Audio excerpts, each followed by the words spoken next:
Hello, everybody, and welcome to your daily lighting critique. Happy Friday to everyone. Wanted to start by sharing with you all that Zoic Studios is now working on going fully remote with all 400 of their full-time employees. So congratulations to Zoic.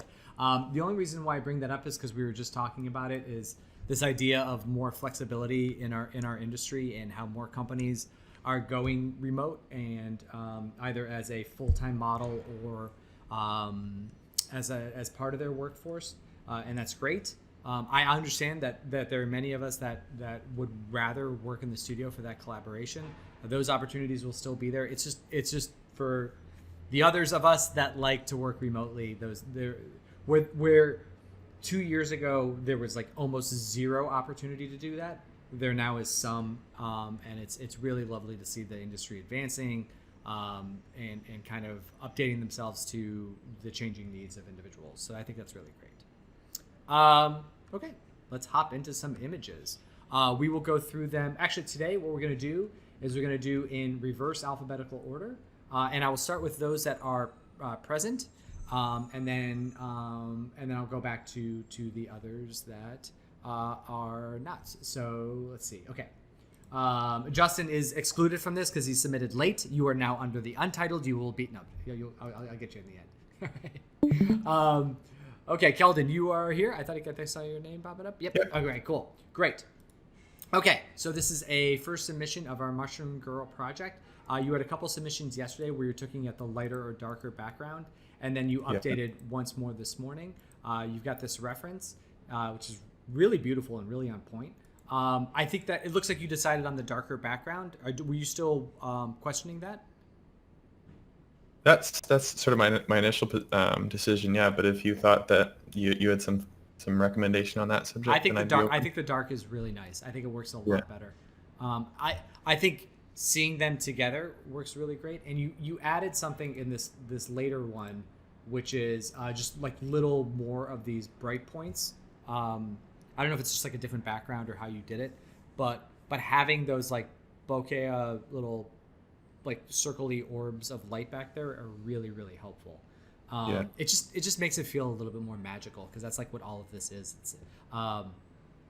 It's like you're feeling in this very small space. Everything's very, it feels very miniaturized. Because that's always a question with this set. It's like, is the girl full sized and the mushroom gigantic, or is she shrunk down? And I think here she's definitely starting to feel in that micro world. Yeah, actually, on that little bokeh subject, I was actually one thing that I would like to add to this. It's just some little like dust particles that are out of focus in the foreground, and I wasn't sure how to do that. If I should do that in the render, if I should add like little like some sort of particle system, or if I can do it in the compositing. My gut is to do it in compositing, but you can certainly, because it's a still, you can just add like little spheres or like little, just like little spheres or little shapes in the foreground that will fall out of focus. But for me, I would probably grab that as a separate rendered element, maybe just like off of a stock footage thing, because I know that there are a lot of stock footage sites that have some pretty good dust particle stuff. But yeah, so I think that out of the gate, I think the grass is looking. Is this all CG that we're looking at, or is this some of this integrated into a photo? The background is CG. Okay. The ground I put together from different images that I found online. Okay. Yeah, this is great. Basically, it all looks really good. Like the grass looks really good. All of these, like the light hits back here. Some of these leaves back here are starting to look a little bit like super saturated green. So I would just pull back the saturation on some of those. But in terms of the way the light's falling on them, the roll off, the darkness around the underside, like the core of the moss looks really good. And yeah, so I think all of that stuff is feeling really nice. I think the biggest things that you could work on, and looking at the reference, well, one of them is like the variation within the glow of this mushroom. Like I think that this is really beautiful because it's like you've got this inner brightness, then you've got kind of the subsurface red glowiness about it, and it would be really nice to get some of that in here if possible. And that would just be a matter of changing the shader on the underside of this and making like a light source inside. So it really feels like it's kind of glowing and there's some thickness in some of these parts. Gotcha.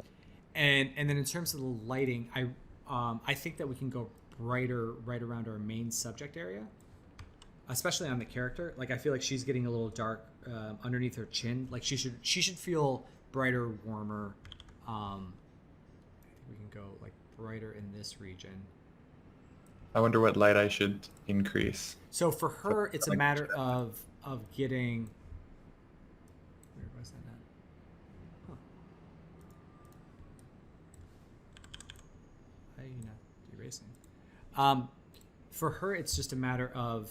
Oh, that's so strange. Something wacky is happening.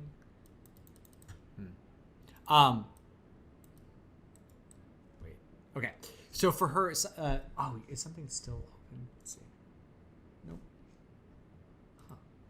Okay. I'll just do that. Sorry, I like lost control of my Photoshop. Oh, good. Showed something down. Anyway, so the thing that it would be more about, like, she seems to be getting a lot of key light, like the frontal lights there. What it is getting the secondary bounce light up underneath her. So imagining that the key light's coming, hitting the ground, and bouncing up into this region, and also just getting some non-existent, like non-realistic fill light on her to just kind of fill in those regions, especially from like the screen right side. Oh, I see it. I got a little teeny tiny selection there. That's why nothing was happening. I figured it out. Okay. So, but the key, here's the key to something like this, is that your instinct, which are right, would be to put like green bounce light on her. Don't do that. If you start putting more green on her, it'll just make her look kind of sickly and washed out. Yeah. What I do on warm tone characters, and if I need to bounce something like that, I just make the light pretty neutral. Like, so it's not adding more warmth, but it's definitely not adding more coolness. So it's just getting some a neutral, like almost like an area light underneath her, that just in front of her, underneath her. Yeah, kind of down here. That just kind of like bounces up and fills this area in a little bit. And then you've got underneath the mushroom there a bit brighter too, or were you just thinking on her? Mostly on her, but underneath the mushroom a little bit too would be helpful. Yeah. I'm wondering too. Let's see the top of this. So the top of this mushroom also has some more color to it. Like there's more that's like kind of magenta brown tone. I'm wondering if you could play around with it, but I think it would be kind of cool to get a little more color on the mushroom overall too, because it's like in this kind of magical way, like the mushroom itself feels a little mundane. Yeah, that's true. But this is really cool. This is a great setup. And then this bunny struggles with getting too dark. It might be a matter of just bumping up the shader value a little bit. So because like she's getting a lot of light on her face, but like the bunny should also be getting something in here too. Yeah, but this is looking great overall, man. All right, thanks. Yeah, you're very welcome. Anybody else have any thoughts before I move on? All right, cool. Good stuff. Let me go ahead. All right, Kat. So we've got an update to your Halloween scene with your cats that I am just constantly worried about how many there are in this shot because they just creep around in the dark. So this was more, your update today was more about like props and just kind of like general layout of the shot, right? Yeah, and I'm kind of debating, like, with the little cauldrons, I'm kind of using them to place a little lighting, and I might end up, since I changed, if you notice, I got rid of the fence and put in the concrete walls from the cat thing. So what I'm thinking of doing is putting some lights right on the corner of the wall and scooting the black cat that's sitting on the wall up towards the light so that cat gets a bit more frontal light. And then I'm debating on what to do with the cauldrons because it just looks like a glowing sphere, but I'm actually going to probably put some stuff in there to make it look like there's something in there causing, like, it looks like charcoals or something. And then I did the thing, like you said, to move that geometry over and make it look like there's an actual porch light.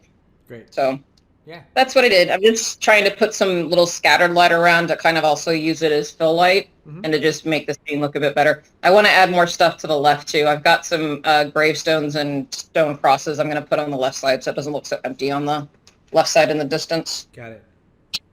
So Okay. that's the plan. Cool. So what do you think of it? The one thing that I get concerned with when and I do this too when I start adding stuff is it just becomes it becomes too much, and it's like wondering, making sure that we're creating a composition that that isn't just kind of like everything everywhere all the time. Right. Just like, are we? Because it seems like that we've got this fence. Mm-hmm. That's helping us lead back here. And actually the functionality of this fence is very funny because it's actually not keeping people out. It's like forcing people to come to the house. but I think it's totally fine. It's totally fine. But like, and I like, because I like the ideas of the individual components. There will be some things that we should do. Like we should darken pretty much everywhere else that's not being hit by some of this light. I still wonder. I think a big part of it to push that out of frame. Get that out of frame and just maybe have it like maybe use that as a reason to add maybe a little bit of fill light to the foreground. But like we really kind of want to center in on like this region with some like little pockets of things. Okay. I would. So just like visually, I would move the pumpkin and the cat forward a little bit, just so, and this one too, just move forward, just so like you can see their whole profile of each one. It kind of helps. I'm trying to think of how else. I've got some other pumpkin designs too, so each pumpkin's going to look completely different. I got a 4-pack of pumpkins, so I just have to fill them out. Cool. Yeah, and then so you get that. I wonder.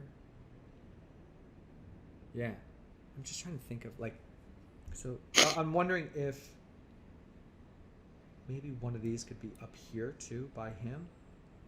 Sure. What do you guys think of the layout? I'll open this up because you guys are good at stuff like this. I just have an opinion on this foreground left tree. Yeah. I think it needs to move to the left, and here's my reasons. Because this to one? the left, with the cat? yes. Yeah.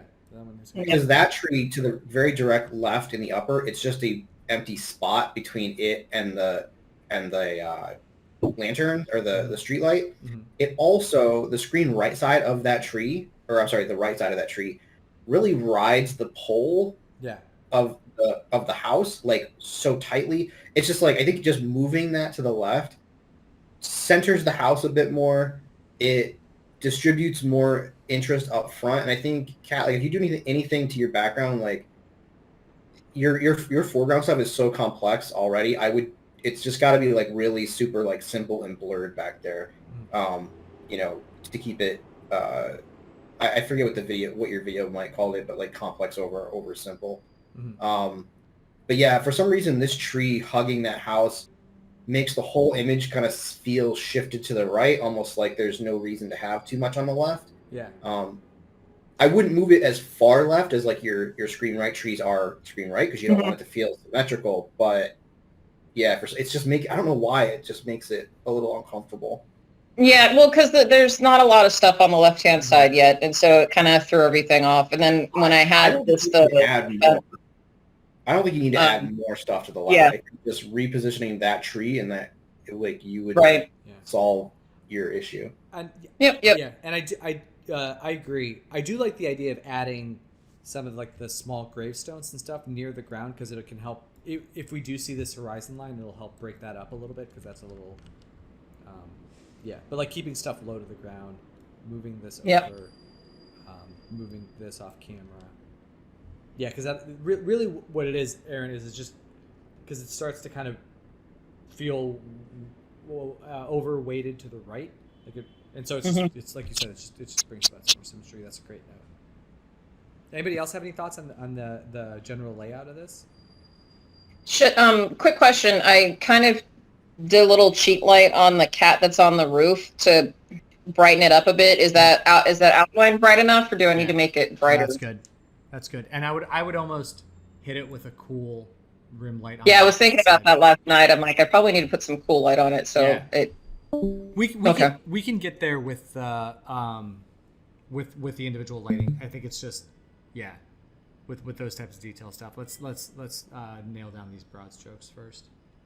But yeah, I think because I from the first moment I saw this, I do love this concept of like, you've got your main focus, right? You've got your main character. He's standing dead set. It's like, it's the creepiest thing. It's the Voldemort approach, where he's big in the scene and he stands there right in the middle and says like, I'm the evil villain. But then you just got the snake slithering around that you don't really like. You got to kind of keep your eye on all the time. It's like the evil like secondary character. That is the one you have to watch out for, and I love that about these cats. So just like having little hints of them is great. Okay, cool, great, good stuff, Kat. Thanks. Yeah. Hey, right. Oh yeah. I was gonna say too, those like cauldrons maybe need like something like a little bit of speck or a little bit of something to help us see like there's cauldrons there. On the outside of them. They just look like gaping black holes that redness is coming out of. Yeah, for sure. These orange circles, and I'm kind of like, what is that? And then I take a closer look, I'm like, oh, it's... They're portals to hell. That's what they are. Right. Anyway, yeah, I was just going to say that. All right. I don't know if people already said it, but the rock and the pole on the left, it feels like they like perfectly are in front of the trees behind them. Yeah. And I feel like if you just like move it a little bit so they're like, I don't know, if they're just not perfectly at the edges of them. Yeah. It might look a little bit better. That's a great note, because it's like we were talking a little bit about the tree and then other stuff lining up. It's because what we're dealing, because at the end of the day, we're dealing with we talk about 3D a lot, right? Like we talk about 3D space and building shaping and all this stuff, but at the end of the day, we're still presenting a 2D image. And so what we need to do is lay it out as if these were just like little pieces of cardboard, construction paper on a piece of paper, and you're just kind of laying them out from the camera's perspective. Yeah. So that's a really good point, Austin, about getting stuff to stack, about not getting. I do have one. Yeah. I'm gonna move that. I think I might deform the rock a bit more so it doesn't look as eggy, perfectly shaped. Yeah, that was the rock that came with the set. I did have a question though. The brick walls, do they look too specky or not? That's the shader that Sarah sent, but I'm not sure if they have too much speck on it. I the ones on the right with the blue light. I like them a little bit. I like them, I thought so. I like them feeling, a little wet, a little bit of moisture. Okay, beans. Yeah. All right. Cool stuff. All right. Let's come to reference. All right, Cora. Are you able to? Are you there? Yes. Hi. How's it going? All right. Yeah. Great. I've been fighting with the. No, this is a tough one. So one of the things that I thought when I first looked at this is like, a major element of the shot is his hat and how the shadow, like the hat plays the shadow on his forehead, which we don't have the geometry for. So that's totally fine. But I was just saying, like I was checking myself at the door to make sure to be like, okay, that's not something we can really duplicate. So it'll kind of look at some other stuff. The other thing is his jacket in here feels like, and this is just from the image that was uploaded that you found. I'm not 100% convinced that these are the true colors of the film, just because I'm looking at this jacket and it feels like extra saturated and kind of like like something's been manipulated there, or just compression. But that being said, I think what you've created is a really good representation of what we have here. There are a few tweaks that I would make. The first of which is I think you've done a really good job of identifying this rim light that's kind of existing on him on both sides.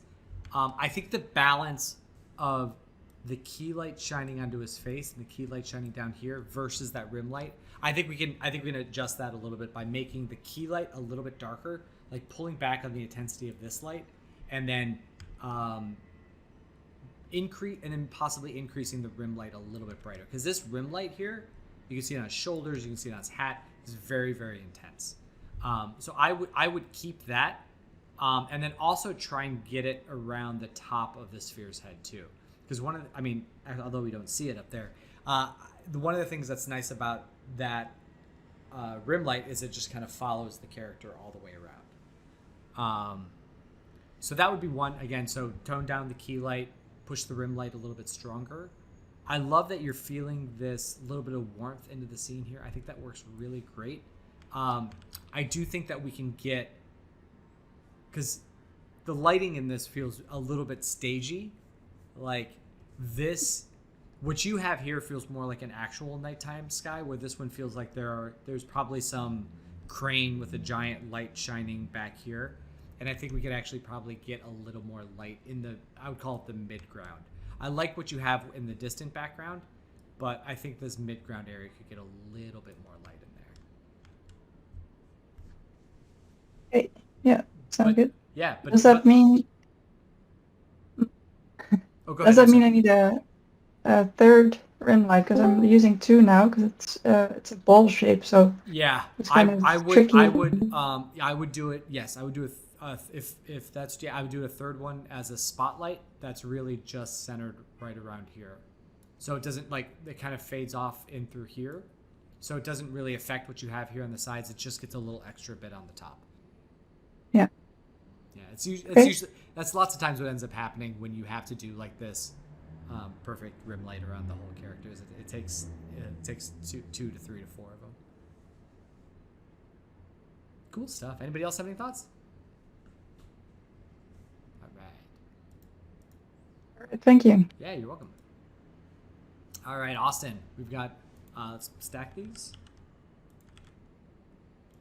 Got your previous one, and then this is your update. Yes, this looks great. How you feeling about it? I'm feeling good. I feel like I'm happy with what I've been able to do.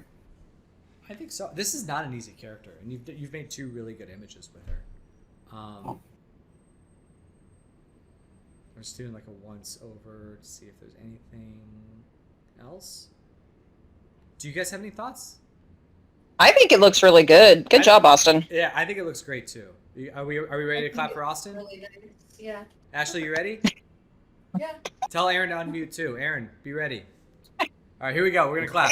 All right, great job, Austin. Yay! Beautiful work, man. This is great. Really cool stuff.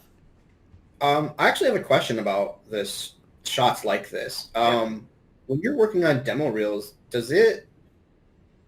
How do I want to say this? Because I've been doing very much like scenes with characters or lately it's been environment. But I did buy that character that I don't know what to do with because I don't think I'm going to put it in that shot that I was working on in Unreal. Yeah. Does something just like a nice simple head and shoulder character does that look really good on a demo? Or is it for a company? Is that something that is worth it? Because portraits this is really cool as a portrait piece for sure. Yeah, it helps. Okay. Especially in balance. It depends on what else is under reel. So one of the things about animation studios is that every film that I've worked on and most of the I can't think of one that isn't. They're all character driven, right? They're all character driven stories. When you bring in a junior lighter, generally the shots that you're looking for them to accomplish there's a lot of dialogue shots in films where it's like, I'm talking to head and you, shoulder. Let's do this, let's go on this adventure, whatever the thing is. And so for a lot of those, it's like, there's a master lighting rig, usually like a lead will light one of them, and then somebody else will come in and light all the rest of them. So like a simple headshot is a very common assignment for a temp or a new hire at a company. It's a long way of saying it's valuable to have some headshots on there, just because they need you to be able to make a character look good. Yeah. And so many student reels, and I think mine was probably like this too, are devoid of characters because especially humanoid characters because you don't want to model them, or I can't model this, I can't do that. So what ends up happening is because you're like, hey, I'm a lighter, and that's what I want to focus on. I don't want to spend my time modeling, so I'm just gonna. You know what's easier? A bedroom. Like I bet you I can model a bedroom, and then you do that, and you're like, that looks great. But then you go for a real review, and they're like, well, we really would like to see some more character work on your reel, because that's what our stories are about. We're not. Yeah, so there is a lot of value in having stuff like this on your reel. Now, if you only had like stills of headshots, it probably it shows it doesn't show diversity in skill set in other areas, but you just want to balance this with other stuff. Okay. Yeah, cool. Because like I'm still doing a little bit of the Unreal stuff, but the 2 projects I've done, I've just been kind of like, all right, well, I put lights where there's lights. Mm-hmm. It would be nice to like actually like sit down and like try to get some of that like humanoid shaping on a character and stuff. Yeah. Just to see if I could do it. I'm sure I could. Sure. Cool. Yeah. But yeah, I think that looks really good. Like that shot's awesome. And these, I mean, if especially if you have been working on, like you've been learning Unreal, and you like to go to take a break from that and to go back to a software that you're familiar with, working on something like this and just making it look just as beautiful as you possibly can. It's fun. Yeah. It's a nice break. I used to love, like, after coming off a complex shot for a film, like if they're like, hey Mike, we need you to do this marketing shot of just make this character look beautiful over this gray background. They're gonna sub it in some background for their product. I'm like, yes, anytime. I'll do that as many times as you want. All right, cool. All right, Ashley, how are we doing in how's it going? How are you feeling about this? Pretty good. Like I changed that light to not be so much on her legs, and pulled some of that red out from last time that you were saying there was that strong red in there. Yeah, I mean, like I said, as a first project in Unreal, I think this is going really, really well. I think the only thing, like, again, love this stuff. Ground, specularity in here looks nice. Love the color on that painting. Light coming in the top. That glow looks good up there. Big one for me is it's just like that it's a little extremely bright on her shoulder. And if it's gonna, and like the way that it's not, like we're not really getting a lot of light on the top of her head, but then we're getting like a ton on her shoulder, I would try and minimize that a little bit, especially because the glow is a little bit strong. I would take down the glow a little bit too, and then try and get a little bit more of it up around her head, if possible. Does that seem possible? Yeah, possibly. Okay. Possibly possible. We'll take it. Yeah, I'll try to do that. I will open this up. What are you guys thinking about this? How are you feeling? It's all, you know what? I think it feels epic, but I agree with the gloves. Yeah. Yeah, it's a pun. Not intended, actually. Yeah. The glow is a bit too strong. I think it takes away the tension from the center where she is. Yeah. I totally agree. Fire's looking good. It's good amount of glow. Still have this light shaft coming down. Yeah. Yeah, it's just some little bit of cleanup here and there, and I think you got this. All right, cool. All right. Is there anybody else on live that I missed? All right, let's hop it. So I'll start here with Alfredo's, and I'll bounce back the other way. All right, so we've got Alfredo's reference here. Update here. I think we're getting some more variation top down, which was a good thing to do. I think we can even go further. I think, like, I want to, like, we kind of lose all of the moisture fog about 2/3 of the way down the building. So it'd be like more about like right here. And so I want to pull that haze off of the buildings kind of right in that region and really allow us to go dark here in the base. Because that's like, it's a really strong visual aesthetic.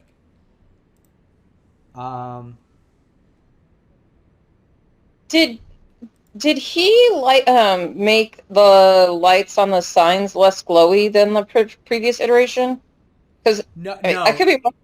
They've always kind of looked like this. We need to add more glow to them. That's a great note. But I think we were kind of focusing on some other areas first. I don't think they got less. I may have tweaked them in the comp or something. Okay. Yeah, and you've got some more glow on his face from the cigarette. That's kind of cool. I would take it off of the reflection, if possible. Just because now it just feels like there are four, like there are like 4 dots in there.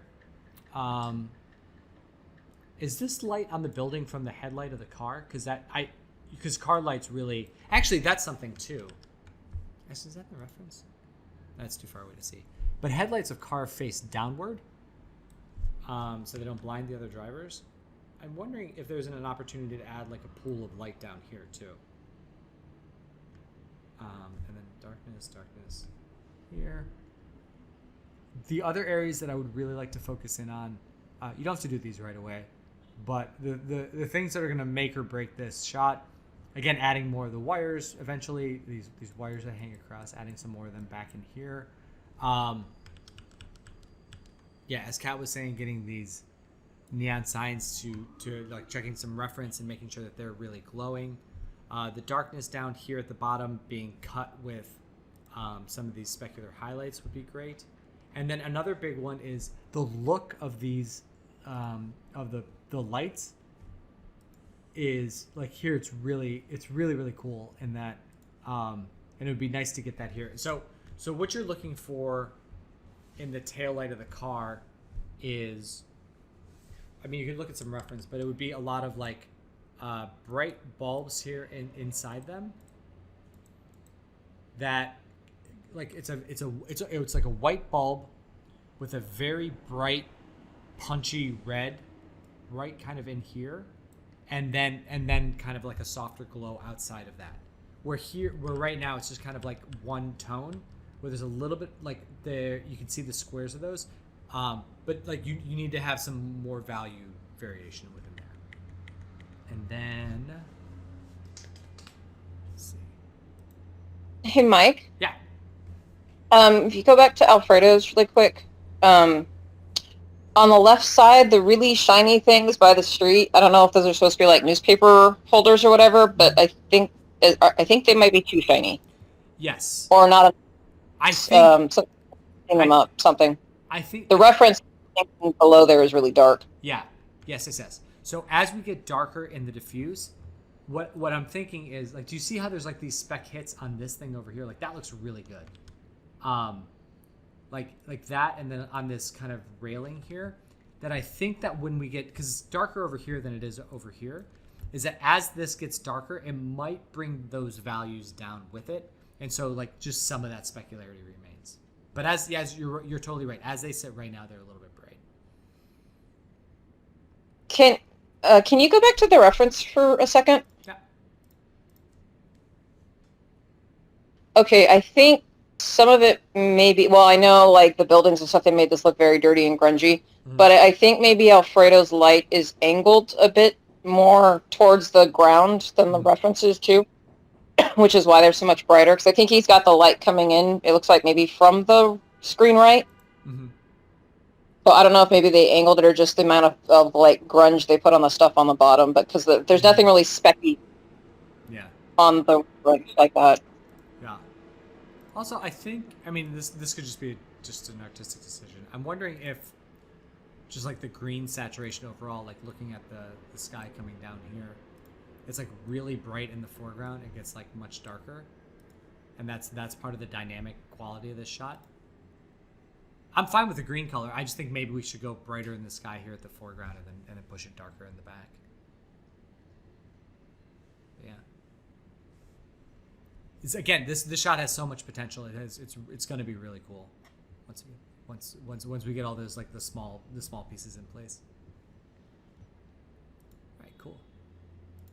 Let's go ahead and hop over to Austin. By the way, if you're still here, I'm keeping yours here to remind me to load it to the Hall of Fame, unless there's any other tweaks or anything that you want to make. I'm not sure if you're still I think it's good to go. Okay, cool. Great. Perfect. Yeah, Perfect. thank you. All right, Mercy. So we got the previous one and we got the update. So first thing I noticed was, especially like this area in here, it feels very like there's a diffusion there that's like, obviously we're going to want some diffusion, but it feels so soft. It feels like out of focus. And so and it kind of like starts to lose some of its color and it kind of just starts to gray out over here. I am liking some of the variation that we're feeling in here. The other question that I have, hammering came back. The other question that I have is this light source coming down here from the top, is that sunlight? Because now this could totally be what actually happens in nature, but I have a feeling that the sun's coming in from two different angles. We have sun coming in this way, and then we have sun coming this way. So it's just like a line of light coming in like that. So this light indicates that the sun is kind of low in the sky, and this one implies that it's like directly above us. So I think we should probably pick one and go with that. And if we're going to go here, then what would need to happen is the light coming in through the window would need to be more like tighter to the window and not quite shining to the other side of the room. I like what we're seeing on that chair there. I do like that. So maybe just allowing it to creep in just a little bit. This amount of bounce light coming up from there is really cool. It's a little strong, but it's really cool. This table in the foreground looks good. Like, I think it's a little, we'll once we get the next round of tweaks, we'll see. For now, I would take, because like it feels like the chandelier's out of focus. The depth of field feels a little odd for right now. So for right now, I would just take off the depth of field. We can add that in later. And if you could provide a little more detail in the rug, again, it's just taking up so much space here. Maybe a pattern or something would really help. Yeah, I think let's start there, and we will go from there. What do you guys think? I have a couple comments. Yeah. Sorry. No. I like what you said about the rug. Also, maybe make it look a bit, I don't know, because like the carpet and the furniture look really spotless, and then like the diffusion or something on the floor with the brick, it looks older, so it's kind of confusing. I would maybe make the rug a little less bright color, less that bright of a color, because it kind of just doesn't, especially with the diffusion and the depth of field. Like the rug is super in focus, but then the bricks are very, like, kind of nice and glowy. So something on that. And then the other thing is the plant that's in the foreground. I don't know if we could move that or something. It just looks really weird because like half of it's in light, or unless there's two separate plants in the bottom left there. Yeah, I think these are two separate plants. Okay, because they kind of look like they might be one plant, and so maybe move the darker plant and then just leave the brighter plant in the background.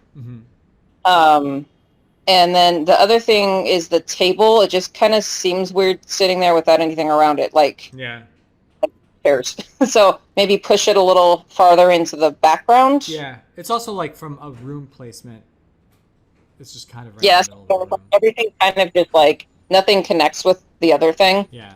Because you would think the table would be by the divan, because if you're going to be on the divan, you'd want to like snack. Yeah. So every time I'm on a divan, I know. Yeah, snacks. You're snacking. Yeah. That's what you do. Yeah. That's a good point. That's a good point. Yeah, like maybe even sliding it either like in here. Or put a chair next to it. Just something that it looks like there's a reason. Yeah, but even then, if we put a chair in this location, it would just be like so abrupt, like in the foreground. That's true. So, yeah. Yeah. We'll figure, yeah. That's a really good call. All right, cool. All right. And we've got Theo. So I think we just need a little bit of diffusion on this, on the character himself. I'll add that, and then I will leave it open to you all to see if there's any comments on this one. Maybe, you know what? And also, if there's any way to get some specularity on his hair, that would be really dope too. But let's see. I just think that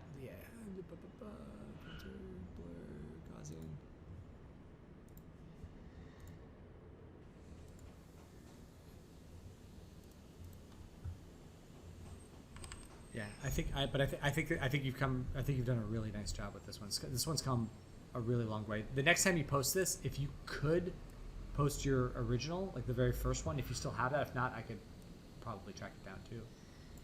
But I just think I just love seeing how these things progress. Yeah. Does he need eye dings? What's that? Are there eye dings on the pupils? Little ones. You're right. They could probably come up a little bit. Like let's. Yeah, I'm looking at it on my phone, so sometimes I miss stuff like that on the phone. But yeah, but we could definitely come up a little bit more in the brains there. That's a little. Oh, okay. So I see it on the one. So he's doing what I usually do with the reflection. But yeah, with it being a still, probably should make him a bit brighter. Yeah. Oh, I see that. Yeah. Yeah. Bigger eye dings would work. And maybe a little warmer than what I just did too. Yeah, this is looking good, man. All right, good stuff. All right, last up we've got Justin. Justin, I was just teasing you about being late before.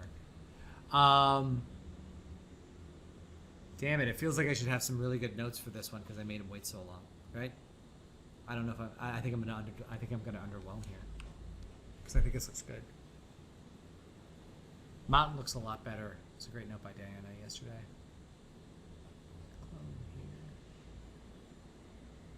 I'll let everyone sit on this for a second and see if there's any notes. I really like it. I think it's really, really pretty. Yeah. I think this looks great. All right. Unmute yourselves one last time before the weekend. I want to hear everyone clap on this. I want to feel good. All right. On the count of 3 for Justin. 1, 2, 3. Clap. Hey! Hey, good job, Justin. All right. With that, well, I'll leave you guys for the weekend. Thank you guys so much for joining in and rolling with the different times on the critiques this week. And I had to cancel on Wednesday, so thank you guys for that. But yeah, let's keep it going next week. Enjoy your weekends, everyone, and I will see you on Monday. All right. Be good, See you guys. Monday. Bye.